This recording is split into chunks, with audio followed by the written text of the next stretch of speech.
नमस्कार व्यूअर्स, मैं हूं अमीश देवगन। आज का मुद्दा है 2024 सनातन और सियासत। यह देश है हमारे में। आज इसी मुद्दे पर होगी सबसे बड़ी बहस, जिसमें एक तरफ सनातन पर सीरियल अटैक हो रहा है, लेकिन दूसरी तरफ सनातन वाले वोट बैंक को साधने की निरंतर चाल भी चली जा रही है। लेकिन इसी बीच प्रधानमंत्री मोदी ने एक बड़ा बयान दिया।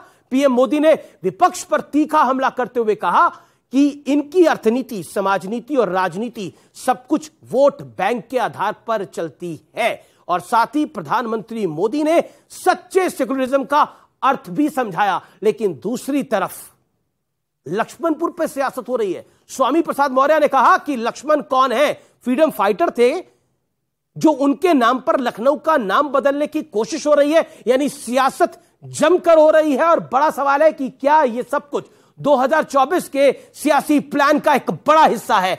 आज जनता जनार्दन के बीच इसी मूल सवाल पर होगी देश की सबसे बड़ी बहस। वीकेंड के सबसे भरोसेमंद कार्यक्रम यह देश है हमारा में।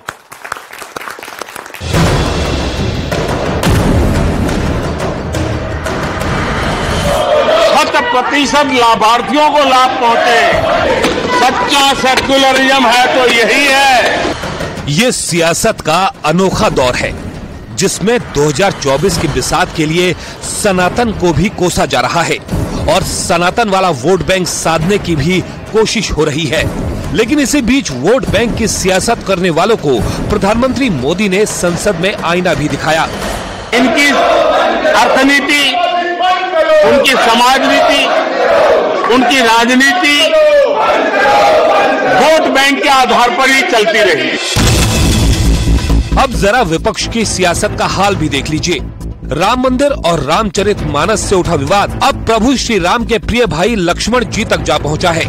दरअसल प्रतापगढ़ से बीजेपी सांसद संगम लाल गुप्ता ने लखनऊ का नाम लक्ष्मणपुर करने की मांग उठाई तो नया घमासान छिड़ गया। प्रभु श्री राम ने अपने अनुज लखन को लखनऊ की विरासत दिया था, तो मैं तो सरकार से भी ये मांग करूंगा कि लखनऊ का नाम परिवर्तित करके उसको लखनपुरी करें या लक्ष्मणपुरी करें। उन आक्रमणकारियों से लक्ष्मण जी का क्या नाता? कौन सी लड़ाई लड़ने आए थे? फ्रीडम फाइटर में कहीं दिखाई पड़े थे क्या? जो समाजवादियों को हिंदू विरोधी कह रहे हैं वो खुद हिंदू विरोधी हैं। सवाल है कि सेक्युलरिज्म का राग अलापने वाले आखिर सनातन पर इन दिनों हमलावर क्यों हैं? मुद्दा शुरू हुआ हिंदू और हिंदुत्व में बंटवारे को लेकर, और उसके बाद बात सनातन पर सीरियल अटैक तक जा पहुंची। तो सवाल ये भी कि क्या ये सब कुछ 2024 की राजनीति का बड़ा हिस्सा है? ये देश है हमारा में इसी मुद्दे पर होगी सबसे बड़ी बहस। मेरे साथ कौन कौन मेहमान जुड़े हैं आपका परिचय करा देते हैं। एक तरफ है डॉक्टर सुधांशु त्रिवेदी, भारतीय जनता पार्टी के नेता, प्रवक्ता और सांसद, मेंबर ऑफ पार्लियामेंट राज्यसभा के। एक तरफ है राजकुमार भाटी जी, प्रवक्ता समाजवादी पार्टी के, उनका अभिनंदन है। एक तरफ है मौलाना साजिद रशीदी, मुस्लिम धर्म गुरु, उनका अभिनंदन है। मेरे साथ जुड़ रहे हैं शिवम त्यागी, जाने माने राजनीतिक विश्लेषक, उनका अभिनंदन है। आप तमाम लोगों का स्वागत है। और देश के युवा है, जनता जनार्दन है, जोरदार तालियां उनके लिए। मैं सुधांशु त्रिवेदी, इस चर्चा की शुरुआत आपसे करता हूं। एक सीरियल अटैक होता है, रामचरितमानस से शुरू करें या उससे पहले भगवान राम का मंदिर नफरत की जमीन पर बन रहा है, वो कहा जाता है। फिर रामचरितमानस को नफरती ग्रंथ कहा जाता है। फिर लक्ष्मण पर भी सवाल खड़ा होता है। और उसके बाद अखिलेश जी कहते हैं कि सब कुछ ठीक है, मुझसे सच्चा हिंदू कौन है? देखिए, पहली बात मैं कहना चाहूंगा, एक तरफ जो ये बीबीसी की डॉक्यूमेंट्री और दूसरी तरफ रामचरितमानस पे रनिंग कमेंट्री, ये जो दोनों चीजें चल रही हैं ना, बहुत कोई आश्चर्य की बात नहीं कि 10, 20, 30 साल के बाद यह समझ में आए कि इन दोनों का भी आपस में कनेक्शन था। जैसे युवा पीढ़ी को शायद नहीं ध्यान होगा, सबसे पहले रामचरितमानस पे आक्षेप लगाकर उसे फाड़ने का काम 1970 के दशक में हुआ। और अब Mitrokhin's archive, KGB and the world part 2 में सारे डॉक्यूमेंट्स अवेलेबल हैं कि 1960 और 70 के दशक में भारतीय संस्कृति के प्रति अनास्था उत्पन्न करने, भारतीयों को धर्म से अलग करने, कम्युनिस्टों की तरफ ले जाने के लिए बाकायदा एक स्ट्रक्चर्ड प्रोग्राम था, जिसे 1960 और 70 के दशक के केजीबी के जासूस यूरी बेजमेनेव ने अपनी किताब में आइडियोलॉजिकल सबवर्जन शब्द प्रयोग किया है। तो मैं ये भी नहीं कह रहा हूं कि इन लोगों को पता भी होगा, ये सब तो मोहरे होंगे, क्योंकि भारत अगर मजबूत होकर उभर रहा है, बहुत लोगों को समस्या हो सकती है। हिंदू समाज के साथ जैसे हनुमान जी अपनी शक्ति भूले हुए थे, जो जो शक्ति याद आने लगी थी तो बहुत सारी शक्तियों को बहुत सारी समस्या होने लगी थी। ऐसा ही कुछ कुछ भारतीय समाज में भी हो रहा है, शक्ति उभरती जा रही है, याद आती जा रही है। तो भगवान राम के कालखंड में भी क्या हुआ था, इसको कोई शब्दशा न ले, मारीच, सुबाहु, कालनेमी, सूर्पणखा, लंकिनी, सुरसा, बहुत सी शक्तियां आई थी भ्रमित करने के लिए, मगर जैसे हनुमान जी का पूरा स्पष्ट दृष्टिकोण रहा था और वो सारी बाधाओं को पार करते हुए चले गए थे, ये कहते हुए कि हनुमान तहि परसा करी पुनि कीन्ह प्रणाम, राम काज कीन्हे बिनु मोहि कहां विश्राम। जी, मैं राजकुमार भाटी आपका रुख करता हूं। एक क्रोनोलॉजी हमने देखी जिसमें पहले हिंदुत्व को हिंदू और हिंदुत्व में फर्क समझाया गया, फिर समझाया गया कि राम मंदिर जो बन रहा है वो नफरत की जमीन पे बन रहा है, फिर कहा गया कि रामचरितमानस में नफरत के बोल हैं और उसकी प्रतियां तक जलाई गई।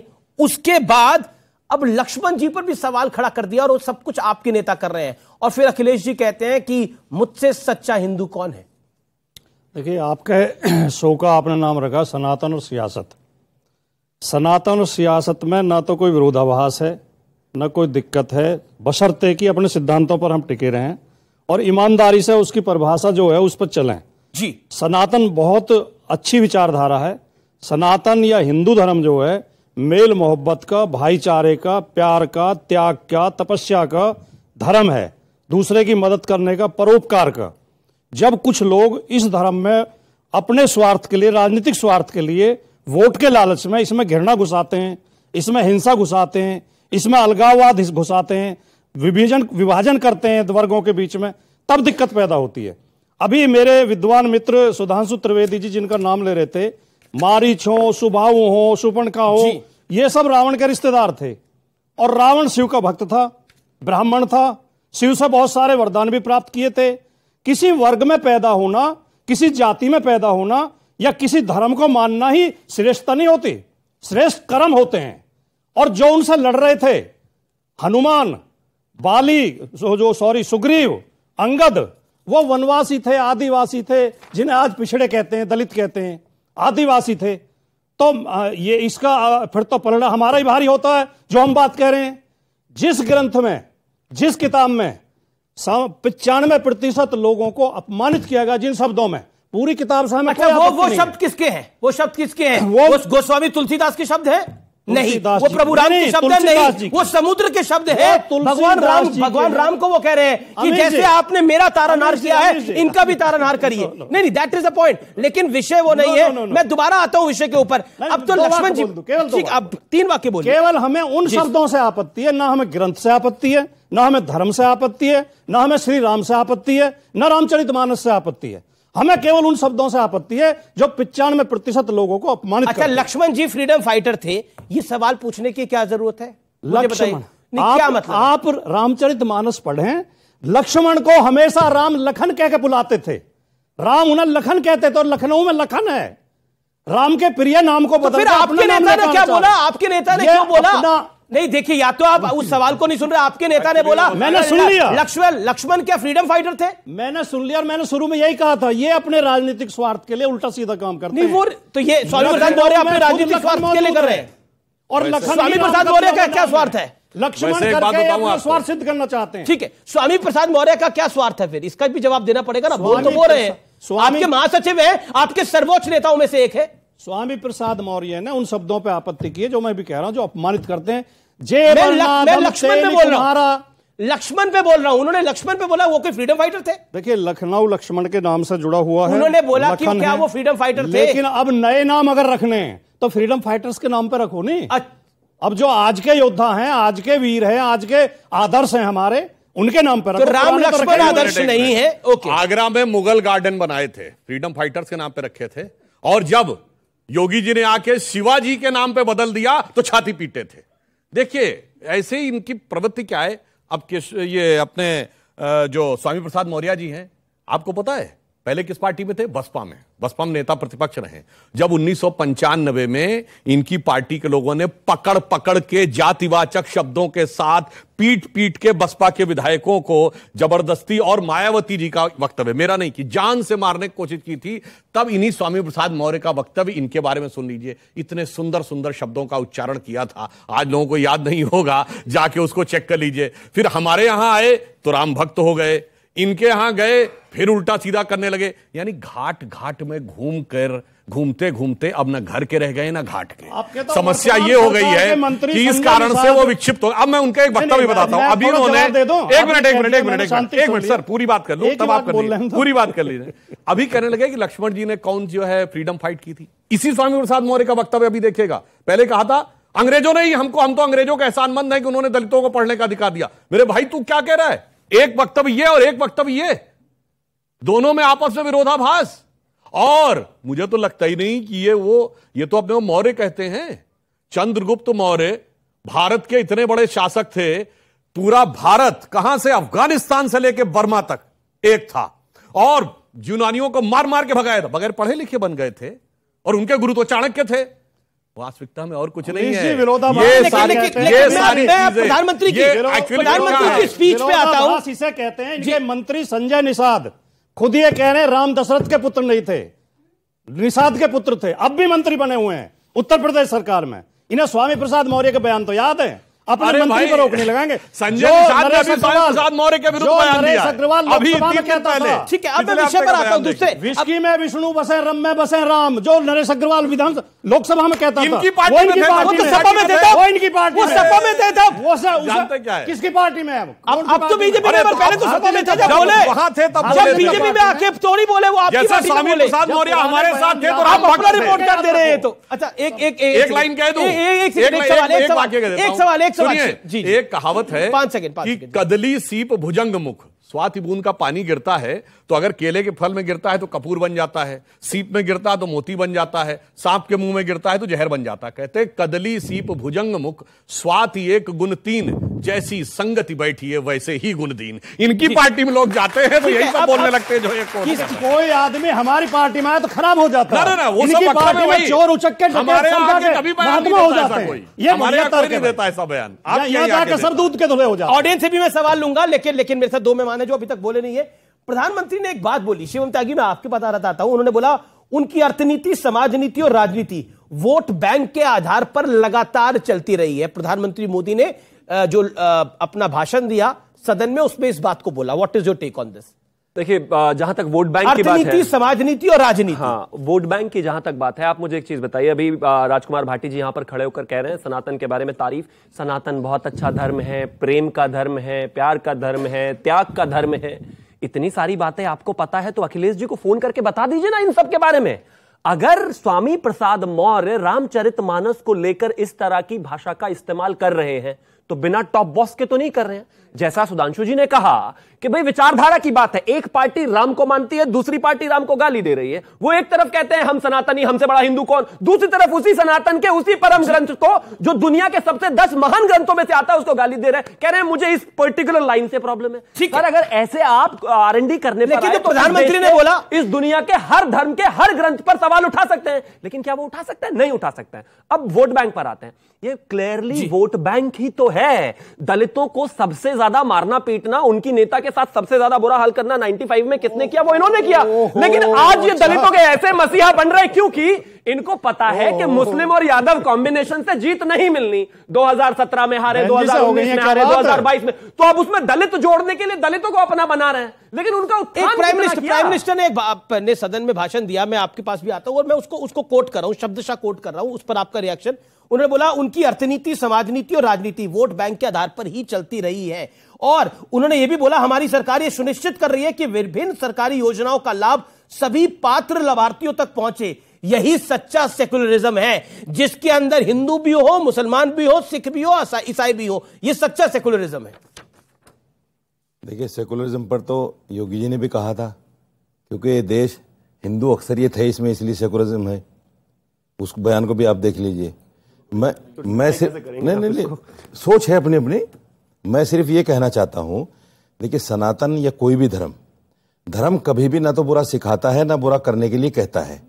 ये जो बुराइयां हैं ये हमारे अंदर हैं, हम अपने स्वार्थ के लिए ऐसा करते हैं। एक आदमी खड़े होकर ये कहता है कि साहब तलवारें तेज रखो, उनकी पूजा करो। एक आदमी ये कहता है कि चाकू तेज रखो, गर्दन काटने के काम आएगा।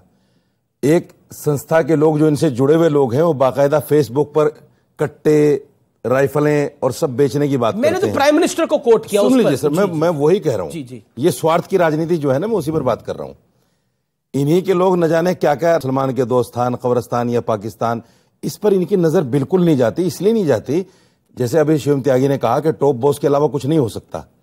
यहां भी वही सिस्टम है, टॉप बॉस के अलावा कोई बीजेपी का नेता नहीं कर सकता। आप मोदी के नाम पर, बीजेपी के नाम पर कब तक मुसलमानों को डराने का काम करते रहेंगे? और लगातार अभी तो कोई बात नहीं हुई, लेकिन आपने क्या है बीच में? नहीं, आप कब तक करते रहेंगे? आप मुझे बताइए, आप कब तक? आज भी प्रधानमंत्री बोहरा समाज के साथ है, मुस्लिम कम्युनिटी। मेरी तो सुन लीजिए, आज भी प्रधानमंत्री बोहरा समाज के साथ है। कांग्रेस के मरे हुए नेताओं को कब तक ढोते रहेंगे आप? हम तो इसलिए बात करते हैं कि वो सदैव उसी की बात करने लगते हैं। जब नाम बदलने की बात आई तो उन्होंने सिर्फ याद दिलाया कि देश में कितनी जगहों पे नाम एक परिवार के नाम पे हैं। 50 से ज्यादा जगहों के नाम बड़े बड़े शहरों में एक परिवार के नाम पे, केवल इसलिए ये बात कही थी। अन्यथा हमारी ईमानदारी क्या है कि हमने बगैर जाति, पंथ, मजहब देखे हुए सबको ईमानदारी से वो सारी सुविधाएं दी हैं। और अल्पसंख्यक समुदाय में 70% लोग हैं जिनको किसी न किसी एक गरीबों की योजना का लाभ जरूर मिला है। और प्रधानमंत्री जी ने कार्य समिति में भी कहा था, जाइए और उनसे बात भी करिए, ये सोचे बगैर कि वोट मिलेगा या नहीं मिलेगा, ये है हमारी महानता। और इनकी क्या है? अब एक बात अभी इन्होंने कहा था कि योगी जी ने ये कहा कि ये हिंदू मेजॉरिटी देश है, हिंदू अक्सरियत का देश है, इसलिए सेकुलर है। क्यों कहा था? सुनिए, नहीं 56 देश मुस्लिम है, 4 बताइए सेकुलर हो, नाम बताइए। सारे सेकुलर हैं। पाकिस्तान सेकुलर है, बांग्लादेश सेकुलर है, बताइए नाम बताइए। और अभी आप लोग चेक करिए अपने मौबाइल पर, जिसने कौन कौन सेकुलर देश है बताइए ना। सब सेकुलर आपने बोला, नाम बताइए। सब इस्लामिक देश है, सब इस्लामिक देश है। They are not secular nation, they are Islamic nation. They are Islamic nation, they are not secular nation. अरे सुनिए, नहीं बताइए, इस पर कोई सवाल पूछना चाहता तो आप खड़ा। और ये नहीं, मैं सारे दर्शकों से कहूंगा जो देख रहे हो, जो कहे अभी मौलाना साहब की पूरी पोल खुल जाएगी। सुनिए, अभी सुन तो लीजिए। एक भी इस्लामिक कंट्री सेकुलर नहीं है। आप जिस पाकिस्तान की बात करते हैं वहां 14% से 2% में हिंदू रह गया है। अमीश एक सेकंड, दुबई में बाकायदा जगह दी गई, मंदिर बनाया गया, क्या ये सेकुलरिज्म नहीं है? अच्छा सुनिए, देखिए मैं इसलिए इन्होंने बहुत अच्छी बात याद दिलाई। अब सर बहुत अच्छी बात याद दिलाई। देखिए हम लोग जब बच्चे थे, आप लोगों की उम्र के थे, तब बहुत कहा जाता था अगर राम मंदिर बन गया और बाबरी मस्जिद हट गई, गिर गई और राम मंदिर बन गया तो अरब देश तेल देना बंद कर देंगे, भारत के लाले पड़ जाएंगे। आज क्या हुआ? अरब देशों में 4 अरब देशों ने मोदी जी को अपना हाईएस्ट सिविलियन अवार्ड दिया है। यूनाइटेड अरब अमीरात ने ऑर्डर ऑफ जायद दिया है और राम मंदिर भी बन रहा है और दुबई में भी मंदिर बन रहा है। यह होती है समझदारी और दृढ़ता, जिससे और दोस्त सौहार्द के साथ बन रहा है। ऐसी बात नहीं है, दुबई के लोगों ने भी सौहार्द से दिया है। इससे समझ में आता है ये जितना डराने की। एक मिनट देखिए, यही वो भ्रम है जो मैं कह रहा था। मारीच सुबाहु डराते रहते हैं ताकि हिंदू समाज को अपनी शक्ति का पता लगने पाए। सर सुन तो लीजिए। अच्छा ठीक है, बोल लीजिए। अगर अरब देश हमारे पीएम को, मोदी जी को अवार्ड दे रहे हैं तो क्या ये सेकुलरिज्म नहीं है? अरे मैं कह तो रहा हूं साहब, नहीं सेकुलरिज्म नहीं है। नहीं सेकुलरिज्म का इससे क्या लेना देना भाई? सेकुलरिज्म नहीं है। अरे भाई किसी को सिविलियन अवार्ड देने से सेकुलरिज्म का क्या लेना देना? मुसलमान करे तो सेकुलरिज्म, जबरदस्ती ये करे तो सेकुलरिज्म है। अरे भाई एक बात बताइए, आप अरब देशों की पैरवी ऐसे करें जैसे आप अरबी घोड़े में खुद सवार हो, क्या ये कर रहे हैं ना? आप अरब देशों की पैरवी क्यों कर रहे हैं यार? आप हिंदुस्तान की पैरवी करिए। मैं इसलिए पैरवी कर रहा हूं। अगर मंदिर बनाना सेकुलरिज्म है तो इस देश के अंदर तो मंदिर, मस्जिद, गिरजाघर इतने सारे हैं कि आप हाथों पे नहीं गिन सकते। इसीलिए आप एक गिनाकर सेकुलरिज्म दिखा रहे हो, यहाँ पे तो लाखों है। अमीश, इसीलिए देश सेकुलर है कि इसमें मंदिर भी है, मस्जिद भी है, गुरुद्वारा भी है। ये हिंदू की वजह से इसलिए है कि जहां हिंदू मेजॉरिटी है वही मंदिर गुरुद्वारा सब है। ये कहना कि हिंदू है इसलिए सेकुलर है, ये गलत है। अच्छा सीरिया में कितने मंदिर है? मैं जानना चाह रहा हूं, सीरिया में कितने मंदिर है बताइए? कितने मंदिर है सीरिया के अंदर बताइए? मुझे बताइए। अब पूरा हिसाब किताब करते हैं। 1 मिनट सुनिए। ईरान में कितने मंदिर है बता दीजिए, इराक में कितने मंदिर है बता दीजिए। बात कर लेते हैं ना पूरी की पूरी। बोलने तो दीजिए, बोलिए। आप बोलने देंगे? बोलिए। देखिए मुझे इतनी खुशी हुई है, अभी तुर्की में जलजला आया, हिंदुस्तान सबसे पहला मदद करने वाला मुल्क है। अरे हम देते हैं, हमेशा मदद देते हैं। है कि नहीं? हमेशा है कि नहीं है? हमें बहुत खुशी हुई और सबको खुशी हुई यही तो सेकुलरिज्म है। और सेकुलरिज्म किसको कहते हैं आप? ओके ओके सुधांशु, कमाल की बात है। जी जी जी जी। देखिए जो आप कह रहे हैं जानते क्यों है? हिंदू मुसलमान। अरे जनाब अटल जी ने कहा है, आप अपने सरकार की सिद्धांतों को देखिए, नहीं यहां खड़े होकर हिंदू मुसलमान क्यों कर रहे हैं? आपकी सरकार क्या कर रही है? अच्छा ठीक है आपकी सरकार तो हिंदू मुसलमान कर रही है। हिंदू मुसलमान किया, हम तो सबको दे रहे हैं। सरकार तो ईमानदारी से दे रहे हैं। आप कर रहे हैं यहां खड़े होकर हिंदू मुसलमान। मत कीजिए। जो आपने कहा ना, जो हमने सबको मदद दी, मोदी जी को मना कर देते ना, क्यों दिया तुर्की को? अरे क्यों नहीं देना चाहिए था? अरे हम तो हर गरीब और मजलूम को देंगे जो मुसीबत में फंसा हुआ होगा। जबकि तुर्की ने क्या क्या बोला था हमारे खिलाफ, खड़े होकर उसके बावजूद हम हिंदू मुसलमान हम कहां कर रहे हो? तो आप कह रहे हैं। और एक और बात बता दूं, जो इन्होंने बात कही, चलिए सीरिया तो छोड़िए, इस देश में एक ही राज्य था ना जो मुस्लिम मेजॉरिटी हो गया था, कश्मीर। छोड़ दीजिए मंदिर कितने बचे हो, छोड़ दीजिए, ये बताइए सूफी दरगाहें कितनी बची? नाम लीजिए चार का। बता देंगे, अभी क्या बात कर रहे हैं? सारी सूफी भारत की सबसे बड़ी, मैं बता रहा हूं, अब सुनिए, सारी सूफी दरगाहें आपकी वजह से आबाद हैं। सारे हिंदू जाते हैं 80%। अरे भाई अब सुनिए 80% हिंदू जाते हैं, और यही सेकुलरिज्म है मेरे देश का। बोल लीजिए, मेरे देश का यही सेकुलरिज्म है। अच्छा सुनिए, चलिए इस्लाम का एक मत है सूफीज्म। सूफीज्म के 4 सिलसिले हैं, नक्शबंदी, सोहरावर्दी, चिश्ती और कादरी। ये 4 में से एक का मरकज नहीं बता सकते। भारत की सबसे बड़ी दरगाह थी चरारे शरीफ, वो जला दी गई। क्या कह के जलाई गई? कि एंटी इस्लामिक है। तो भाई साहब हिंदू मुस्लिम तो छोड़िए, आपके मजहब में एकता नहीं रह पाती है, वो एकता भी वही है जहां हिंदू मेजॉरिटी में। व्यूअर्स रुकेंगे ये देश है हमारा में एक ब्रेक के लिए, लेकिन ब्रेक के बाद भी ये चर्चा जारी है। आप देखते रहिए ये देश है हमारा। रामचरित माने तो शोले को तुलना कर रहे हैं, सलीम दावे तो तुलसीदास की तुलना कर रहे हैं। हद होती है भाई। 19 फरवरी के मुंह से अरे सुनो, गाली दे रहे हैं और ग्राम का विरोध नहीं है। कमाल की बात हो गई, कोई और ग्रंथ क्यों नहीं कोट कर? बार बार जो औकात शब्द का इस्तेमाल कर रहे थे, लेकिन मैं फिर से वही करने वाली बात है ना। लास्ट टाइम भी ऐसा ही हुआ था। ये पढ़